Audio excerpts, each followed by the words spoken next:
सड़क बनाने की मांग, रोड नहीं तो वोट नहीं का दिया नारा। बिहार में 28 जून को मनाया गया पाक दिवस, वन कर्मियों के परिवारों को कराया गया वन पर्यटन क्षेत्र का भ्रमण। कोंडागांव के जंगल में आदिवासी महिला पर बदमाशों ने किया हमला, पत्ते तोड़ने गई थी महिला, बदमाशों ने महिला के सिर पर किया वार। और सूरजपुर में शादी से पहले युवक ने लगाई फांसी, होटल में फंदे पर लटका मिला युवक का शव, मामले की जांच में जुटी पुलिस।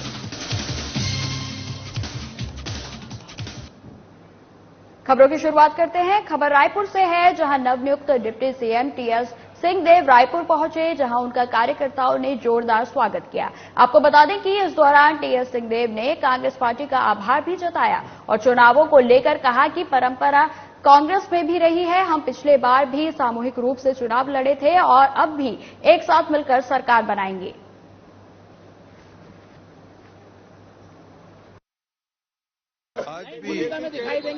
आज भी मुख्यमंत्री भूपेश बघेल जी हैं और अमूमन यही होता है कि जो मुख्यमंत्री होते हैं, पीसीसी प्रेसिडेंट होते हैं, यही आगे रहते हैं, इन्हीं का चेहरा आगे रहता है।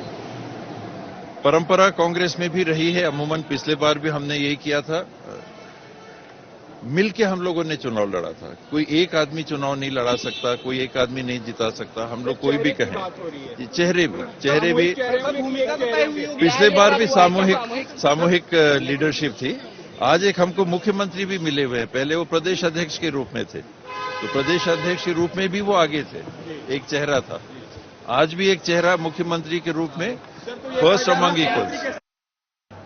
अब खबर बेमेतरा से है, जहां जिले के नगर पंचायत खमरिया के साथ वार्डों में कांग्रेस के कार्यकर्ता घर घर पहुंचकर प्रदेश के मुख्यमंत्री भूपेश बघेल और कृषि मंत्री रविंद्र चौबे के संदेश को आमजनों तक पहुंचाने का काम कर रहे हैं। जहां नगर पंचायत अध्यक्ष तितली गौरव बंदल, विधायक प्रतिनिधि अशोक बंदल, पार्षद सतीश जोशी घरों में जाकर लोगों को सरकार का संदेश दे रहे हैं। वहीं भूमिहीन योजना के तहत लाभान्वित लोगों को उनका हक दिया जा रहा है।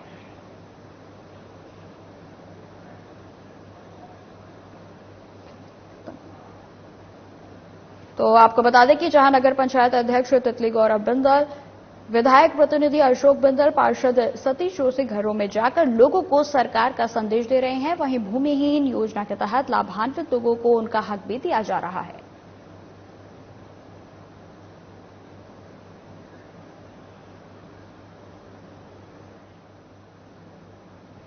खबर रायपुर से है, जहां प्रदेश कांग्रेस में लगातार फेरबदल देखने को मिल रहा है। वहीं आपको बता दें कि डिप्टी सीएम के बाद अब बीजेपी से कांग्रेस में शामिल हुए नंद किशोर साय को नई जिम्मेदारियां दे दी गई हैं। छत्तीसगढ़ सरकार की तरफ से नंद कुमार साय को छत्तीसगढ़ राज्य औद्योगिक विकास निगम का अध्यक्ष नियुक्त किया गया है। वहीं राज्य सरकार ने साय को कैबिनेट मंत्री का दर्जा भी दिया है।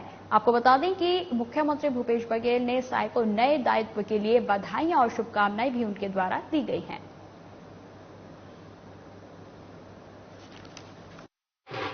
Uniform civil code, common civil code, समान नागरिक संहिता हिंदी में, ये बहुत पहले से ही चल रहा था चर्चा इसमें कि ऐसा होना चाहिए। कुल मिलाकर के देश एक है, इसमें अलग अलग प्रकार की रीति नीति, रहन सहन, जाति बिरादरी बहुत है, विविधता है देश में। लेकिन एक बड़ी विशेषता हमारे संविधान की है, विविधता में एकता, अनेकता में एकता। इसी का दूसरा रूप है कानून सिविल कोड। सब लोग अलग अलग प्रकार से, अलग रीति नीति, कोई प्रभावित नहीं होने वाला। ये जो कॉमन सिविल कोड है, इससे सब अपने रीति नीति, आचार विचार के अनुसार चलेंगे। लेकिन कुल मिलाकर के इस राष्ट्र के लिए, देश के लिए सभी लोग एकजुट होकर के।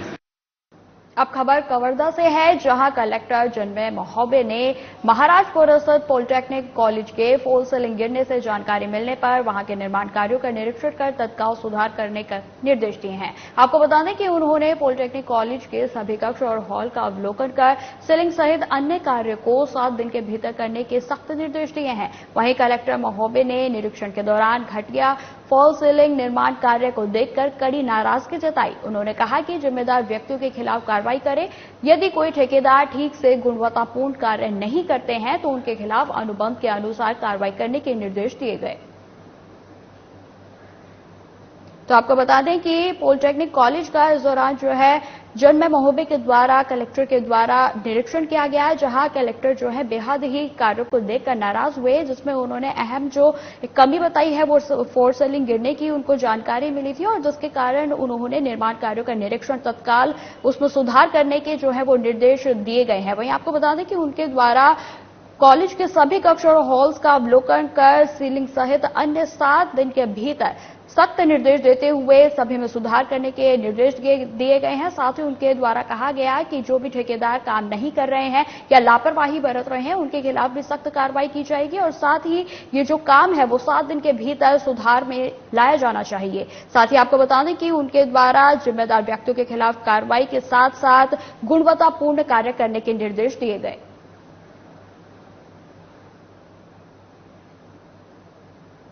खबर धमतरी से है, जहां जिले के अंदरूनी इलाके के गांव कोरमुंड में ग्रामीण इन दिनों आवागमन की दिक्कतों से जूझ रहे हैं। आपको बता दें कि दुधावा से कोरमुंड गांव को जोड़ने वाली एकमात्र सड़क और पुल क्षतिग्रस्त हो गई है। ऐसे में स्कूली बच्चे समेत ग्रामीणों को आवाजाही में भारी दिक्कतों का सामना करना पड़ रहा है। वहीं यह सड़क 15 साल से खराब है। वहीं आपको बता दें कि खराब सड़क और पुल को बनाने की मांग ग्रामीण वर्षों से कर रहे हैं, लेकिन कोई सुनवाई नहीं हो रही है। एक बार फिर ग्रामीणों ने कलेक्ट्रेट पहुंचकर सड़क बनाने की मांग की और जिला प्रशासन से इस मामले से अवगत कराया। वहीं ग्रामीणों ने इस बार रोड नहीं तो वोट नहीं देने की बात भी कही। इतना ही नहीं, वर्षों से रोड की समस्या को लेकर जूझ रहे कोरमुंड के लोगों ने अब आगामी विधानसभा चुनाव के बहिष्कार की घोषणा भी कर दी है। ग्रामीणों ने इसी बहिष्कार को लेकर कहा कि रोड नहीं तो वोट नहीं। रोड बहुत खराब है सर। 2013 से हम देते आत हन, हमन अभी तक के हमारे सरकार कोई नहीं सुनवाई नहीं करे। हमन जो नहीं पढ़ पाए हन ना तो हमारे बच्चा मन भी वैसे होते, ओकर कारण अब 15 साल हो गए हमन देते आत हन, तो रोड नहीं बने ओकर कारण आज हमन रोड नहीं तो वोट नहीं, यही मांग बा हमन आए हन। आज हमारे लड़का मन जैसे हमन हन तैसे वहू मन पिछड़ गए हैं, पढ़ाई लिखाई में मात्रा में बहुत कम हो गए, ओकरे कारण हम आज हमन ओकरे बाहन पिछले 21 तारीख को आ रहे हैं डिप्टी कलेक्टर दे हन क्या मन नहीं जा सके रोड के खराब के नाम के रोड में खराब है ना तो ओकर नाम लेके स्कूल नहीं जा सके, ओकर कारण और पुलिया भी क्षतिग्रस्त है। अब क्या कहते हैं तो बरसात आ गए ना तो अब हमारा राशन भी नहीं मिल पाए, राशन भी नहीं पहुंच पाए हमारे गांव में। रोड बहुत खराब है सर, कुछ मतलब चलने लायक है नहीं, गिट्टी इतना उखड़ा है तो बताऊं क्या, बहुत जबरदस्त स्थिति में है, बहुत खराब है। हम लोग 13 से मतलब आते आ रहे हैं, शासन हम लोग आवेदन करते आ रहे हैं शासन को कि रोड बना दो, पक्की रोड। विधायक भी आते हैं पर जितने चुनाव में आते हैं बाद में भूल जाते हैं। पता नहीं सर क्या वजह है, वो शासन जानेगा और नेता लोग जानेंगे। नहीं सर नहीं आता राजस्व ठीक चुनाव के समय बोलते हैं कि हम बना देंगे, आने हम अगर जीतते हैं तो बना देंगे, जीतने बताते ही नहीं है। बस चुनाव पहले आते हैं उसके बाद आया ही नहीं है। चुनाव जीतने के बाद एक बार आए थे बस आई नहीं है, वोट डालेंगे नहीं, बहिष्कार करेंगे। मेरे पास 3-4 लोग आए थे जो 3.5 किलोमीटर जो रोड बननी है दुधावा से कोरमुंड तक, तो आज भी बन नहीं पाया करके बता रहे थे। आवेदन भी प्रस्तुत है। मैं फोन लगाया था PWD जो नेताम साहब है, तो फोन को उठाया नहीं। कल TL में आएंगे तो उनसे बात करूंगा कि बजट में जुड़ा है कि नहीं जुड़ा है। चलिए काम हो जाता है तब तो बात नहीं आएगी चुनाव का, है ना, और काम होगा कि नहीं होगा वही स्पष्ट कर देंगे तो हम जनता को सूचित कर देंगे। महासुबंद पुलिस अधीक्षक धर्मेंद्र सिंह ने जिले के समस्त थाना प्रभारी को नाबालिग बालिकाओं पर हो रहे अत्याचार के मामले में कार्रवाई करने के लिए निर्देशित किया था, जिसके बाद सभी थाना प्रभारी गंभीरता से मामले का निराकरण कर रहे थे। और इसी दौरान सरायपाली थाना प्रभारी ने भी मुखबिर की सूचना पर बड़ी कार्रवाई करते हुए पॉस्को एक्ट में फरार चल रहे आरोपी को उड़ीसा से गिरफ्तार करने में सफलता हासिल की है। आपको बता दें कि 19 जून को पार्थी ने थाने रिपोर्ट दर्ज कराई कि उसके नाबालिग बेटी को आरोपी ने बहला फुसलाकर अपने साथ वह भगा ले गया है।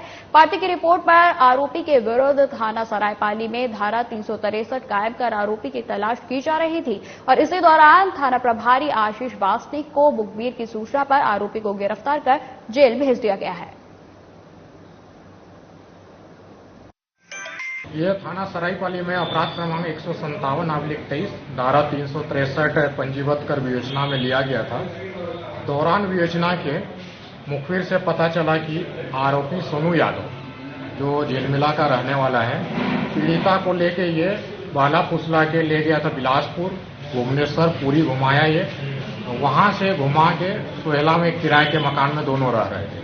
पीड़िता को बाला फुसला कर ले गई थी, उसके साथ में थी, उसको जबरन बाला फुसला कर ले गया था और डरा धमका कर उसके साथ गलत काम कर रहा। आरोपी को धारा 363 पहले से दर्ज था। उसके पीड़िता के बयान के आधार पर 366, 376, 2/6 को एक्ट कायम कर रिमांड पर भेजा।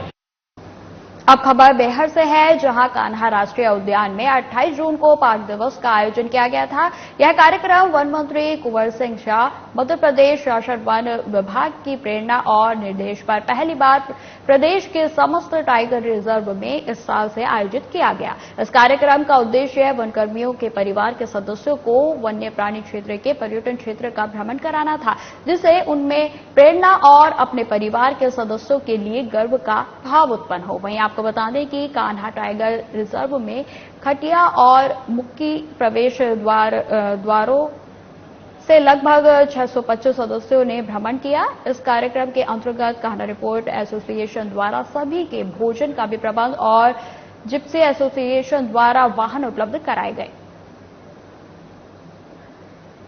तो आपको बता दें कि 28 जून को पार्क दिवस का आयोजन किया गया और यह पहल जो है इस साल से ही की गई है, जिसमें जो उद्यान में काम करते हैं उन कर्मचारियों को वन मंत्री कुंवर सिंह शाह और मध्य प्रदेश शासन वन विभाग की प्रेरणा और निर्देशन पर पहली बार प्रदेश के समस्त टाइगर रिजर्व में इस साल से ही यह आयोजित किया गया है, जो कि आगामी सालों में भी इस तरह से ही मनाया जाएगा। वहीं आपको बता दें कि इस कार्यक्रम के आयोजन के तहत उनके लिए भोजन की भी व्यवस्था की गई और साथ ही जिप्सी एसोसिएशन के द्वारा उनके लिए वाहन भी जो है उपलब्ध कराया गया। इस दौरान उन सभी कर्मचारियों को वन का भ्रमण करवाया गया और साथ ही उनके परिवार वालों को बताया गया कि किस तरीके से यहां पर कार्य होता है और साथ ही इस जो ये कार्यक्रम है इसका अहम मुद्दा यह है, इसका अहम उद्देश्य यह है कि जो परिवारजन जिनके परिवारों में से कर्मचारी यहां पर काम करते हैं उनको अपने परिवारजनों के प्रति जो है वो सम्मान उत्पन्न हो।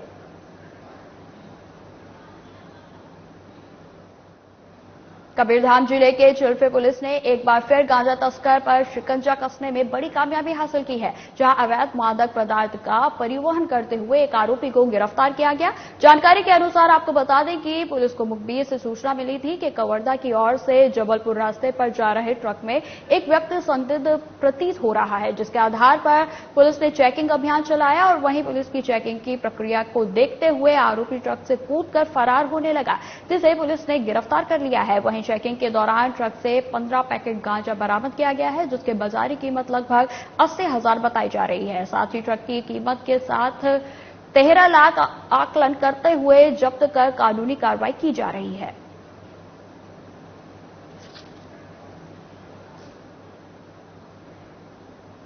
खबर कोंडागांव से है, जहां जंगल में पत्ता तोड़ने गई महिला पर कुछ बदमाशों ने हमला कर दिया। हालांकि महिला भी अपनी बहादुरी का परिचय देते हुए हमलावर को मुंह तोड़ जवाब देते हुए उसने सामना किया। वहीं आपको बता दें कि कातिल ने महिला के सिर पर 3 से 4 बार धारदार कुल्हाड़ी से वार कर उसे घायल कर दिया। महिला अपनी जान बचाने के लिए उसके द्वारा आवाज लगाई गई। वहीं आसपास के खेत में काम कर रहे किसानों ने मौके पर पहुंचकर महिला को इलाज के लिए जिला अस्पताल में लाया गया। वहीं आपको बता दें कि ग्रामीणों ने घटना की सूचना पुलिस को दी। फिलहाल पुलिस मामले की जांच में जुट गई है।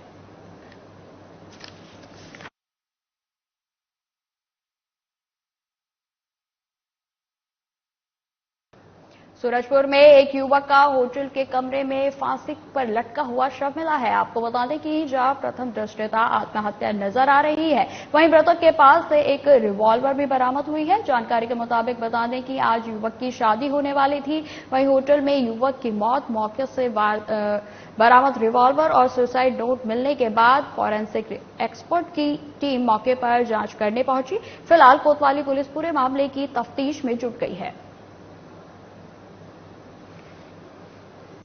यहाँ पे आदित्य होटल में एक हंसराज अग्रवाल नामक व्यक्ति है जो करीब 35-36 साल का है। उन्होंने कल उनकी बॉडी मिली है कल, अभी फोरेंसिक टीम द्वारा जांच किया जा रहा है और प्रथम दृष्टि ये सुइसाइड है, लेकिन इसमें जितना एविडेंस है वो सबकी अभी कलेक्शन किया जा रहा है और इसमें जो भी सामान मिला है उसकी तस्दीक करने के बाद इस संबंध में आगे हम जानकारी दे पाएंगे। इसमें एक रिवॉल्वर मिला है और कुछ किताब भी मिला है, कुछ लिखा हुआ है।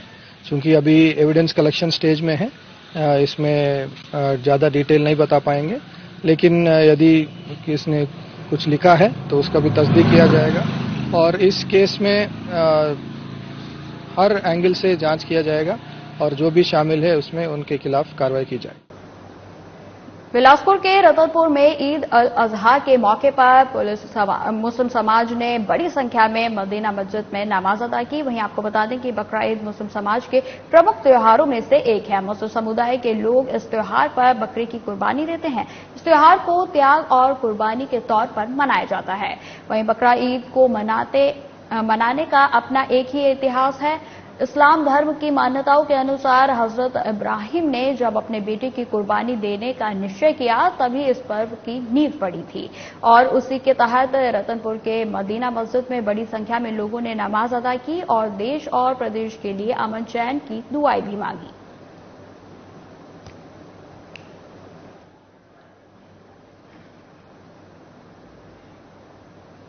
खबर बिलासपुर से है, जहां स्मार्ट सिटी और नगर निगम बिलासपुर के बजट से बिलासपुर सिटी में जलभराव की समस्या से निजात पाने के लिए जगह जगह नालों का निर्माण हो रहा है। इसी कड़ी में नाले का निर्माण पुराने बस स्टैंड में भी 2 ठेकेदारों ने किया। बता दें कि पिछले 3 से 4 दिनों से बिलासपुर में भारी बारिश हो रही है, जिससे नालों का निर्माण बस स्टैंड में अपनी पूर्णता की ओर ही था कि तभी बारिश ने आकर नगर निगम की सारी पोल खोल दी।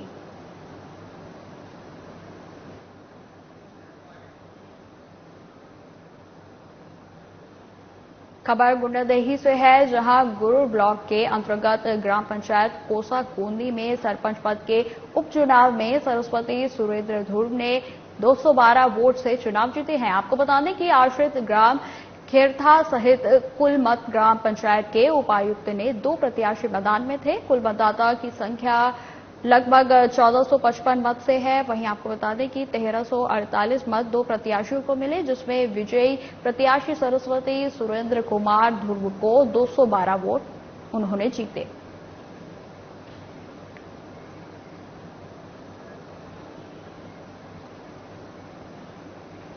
खबर बिलासपुर से है, जहां से 30 किलोमीटर की दूरी पर स्थित कोटा में सुबह भीषण आग लग गई। वहीं घटनास्थल पर बिलासपुर से पहुंची फायर ब्रिगेड की टीम ने आग पर काबू पाया। बता दें कि इस हादसे में लाखों की लकड़ियां जलकर खाक हो गई हैं। फिलहाल पुलिस इस पूरे मामले की जांच पड़ताल में जुट गई है।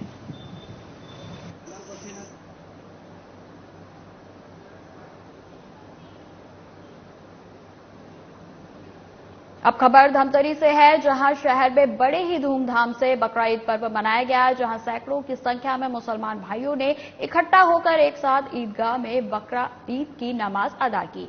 वहीं इस्लाम के अनुसार बकरा ईद कुर्बानी का पर्व है, जो हर साल बड़ी ही धूमधाम से मनाया जाता है।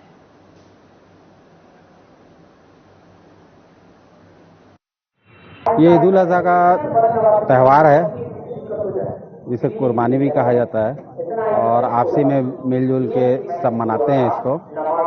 सारे मुसलमान ईदगाह में शरीक होते हैं और नमाज पढ़ते हैं, फिर कब्रिस्तान जाकर जाते हैं और कुर्बानी का एहतमाम करते हैं। ईद उल अज़हा बड़ी धूमधाम से मनाया जा रहा है।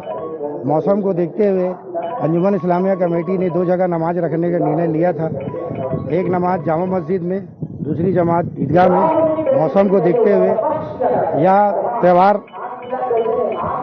ये ईद उल अज़हा का ये नमाज का मौका है। ईदगाह में सब एक जगह इकट्ठा हुए हैं और सारे लोग एक साथ नमाज पढ़कर ये अपने मरहूम के लिए दुआ करेंगे और कब्रिस्तान जाएंगे और एक दूसरे को बधाई देंगे। खबर बिलासपुर से है, जहां के कोटा विधानसभा क्षेत्र के ग्राम लटिया के सरपंच दुलेश्वरी नेताम को पद से हटा दिया गया है। वहीं आपको बता दें कि अनुविभागीय अधिकारी ने यह कार्रवाई की है। वहीं 7 लाख रुपए की राशि सरपंच और सचिव से वसूल करने का भी आदेश जारी कर दिया गया है। जानकारी के मुताबिक यह कार्रवाई धारा 39 और 40 के तहत की गई है। बताया जा रहा है कि सरपंच पर काम को लेकर अनियमितताएं बरतने का आरोप लगा था, जिसके तहत यह कार्रवाई की गई है।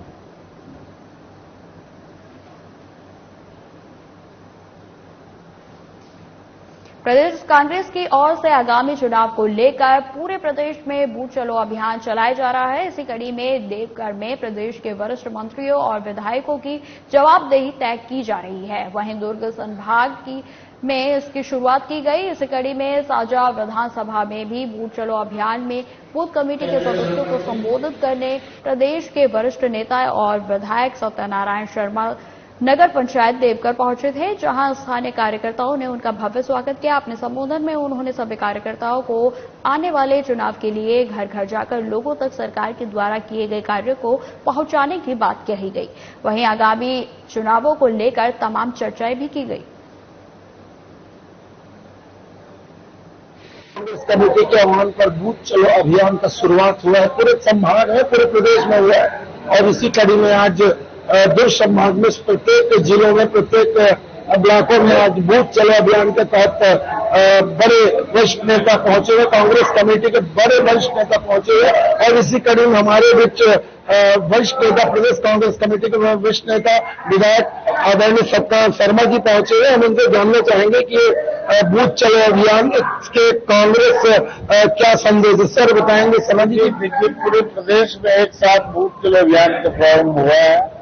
इसमें सभी जगह बूथ कमेटियां बनी है और जोन सेक्टर कमेटियां बनी है। माननीय रविंद्र चौबे जी का क्षेत्र बहुत मजबूत क्षेत्र है। चौबे जी का आशीर्वाद कार्यकर्ताओं का है और कार्यकर्ता की मेहनत पर हम सब प्रसन्नता जाहिर करते हैं। हमको गर्व है कि इस क्षेत्र के कार्यकर्ता बहुत मजबूत कार्यकर्ता है। सब जगह बूथ कमेटियां बन चुकी है, जोन कमेटी बन चुकी है, सेक्टर कमेटी बन चुकी है और संतोष वर्मा जी ने खूब मेहनत की है। आदरणीय बलदाव मिश्रा जी से वरिष्ठ नेता का आशीर्वाद इनको मिला है। इस क्षेत्र में मजबूत आधार कांग्रेस का है। माननीय रविंद्र चौबे जी की मेहनत, उनका कार्य प्रणाली अद्वितीय है। तो बहुत विद्वान और एक हमारे योग्य हमारे माननीय मंत्री जी के क्षेत्र में कांग्रेस की स्थिति काफी मजबूत है। पहले से ही बूथ कमेटियां बन चुकी है। मैं इस बात को लेकर बड़ा प्रसन्न हूँ। भाई संतोष वर्मा जी को बहुत बधाई देता हूँ। सर, कार्यकर्ताओं को चार्ज किया जा रहा है इस बहाने। देखिए, कार्यकर्ता तो चार्ज पहले से ही आ रहा है, कोई कार्यक्रम होते रहता है। माननीय मंत्री जी का दौरा भी यहाँ काफी वरिष्ठ सघन को दौरा होता है। कार्यकर्ता उनके साथ है, कार्यकर्ता हमेशा तैयार हैं और चुनाव के लिए कार्यकर्ता हमेशा तैयार रहता है। इस क्षेत्र में कांग्रेस की बहुत जबरदस्त काफी लीड से माननीय रविंद्र चौबे जी जीतेंगे। इस बात का हमको सबको टीएस बाबा को उप मुख्यमंत्री बनाया गया छत्तीसगढ़ के पहली बार। क्या लगता है आपको कि कांग्रेस अंतर कला को समाप्त की है? देखिए, एक तरह समन्वय की स्थिति बनी है। समन्वय से हर काम अच्छा होता है और मिलजुल कर सब वो काम करेंगे। इस बात के लिए भी एक निर्देश हुआ है। हम सब एकता के साथ, सभी कांग्रेस के नेता, सभी कार्यकर्ता एकजुटता के साथ कांग्रेस का चुनाव अभियान शुरू करेंगे। एक साथ रहेंगे, जिएंगे साथ, मरेंगे साथ। ये हमारा नारा है। आप देख सकते हैं हमारे साथ अभी चर्चा कर रहे थे सत्यनारायण शर्मा जी, वरिष्ठ विधायक और प्रदेश कांग्रेस कमेटी के वरिष्ठ नेता विजय चौबे, साधना प्लस बेनीताल। छत्तीसगढ़ में लगातार हो रही बारिश अब लोगों के लिए मुसीबत बनकर सामने आ रही है। कुछ ऐसा ही छत्तीसगढ़ वासियों के साथ हुआ है। वहीं बिलासपुर में अरपा भैंसाझार बैराज परियोजना के जलग्रहण क्षेत्र में जलभराव में वृद्धि होने के कारण बैराज से अरपा नदी में 53 क्यूसेक पानी छोड़ा गया, तो उसको लेकर कार्यपालन अभियंता जल संसाधन संभाग कोटा द्वारा बैराज के डाउन स्ट्रीम के पास स्थित आम जनता से अनुरोध किया गया है कि वे अपनी चल अचल संपत्ति सुरक्षित स्थान पर ले जाएं ताकि किसी प्रकार की कोई हानि ना हो।